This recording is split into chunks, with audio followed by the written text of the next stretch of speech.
Questo sarebbe come sono dei suri galleggianti dove vengono legate delle nasse, le famose nasse, dove viene fatto il preingrasso per la vongola piccola.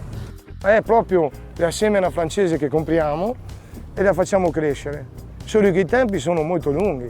Tipo quanto? C'è una grande lavorazione, si parla 2 anni buoni. Senti. E qua abbiamo le vongoline, eccole qua.